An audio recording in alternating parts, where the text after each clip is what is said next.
Minimalkan resiko terjadi cedera atau masalah kesehatan. Perlawanan itu adalah langkah reaktif yang dilakukan secara cedera atau masalah kesehatan terjadi untuk mempercepat penyembuhan dan mencegah kondisi menjadi lebih buruk. Tujuan pencegahan dan perawatan cedera, yaitu tujuan pencegahannya itu untuk mengurangi kemungkinan terjadi cedera,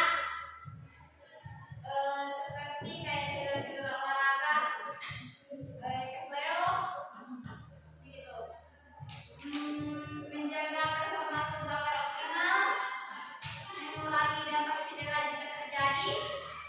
Tujuan perawatannya yaitu mengurangi risiko sakit dan tidak nyamanan, mempercepat proses penyembuhan, mengembalikan fungsi tubuh ke kondisi normal.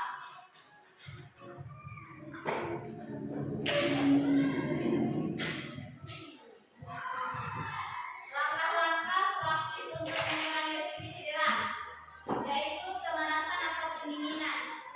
Pemanasan itu dilakukan selama 5-10 menit sebelum aktivitas fisik untuk meningkatkan aliran darah ke otot. Contohnya, contoh pemanasan yang paling tahu apa saja?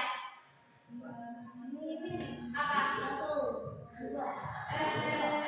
Jogging ringan, sama peregangan dinamis. Jogging ringan itu kayak lari-lari, kayak biasanya kita praktek lari keliling lapangan gitu.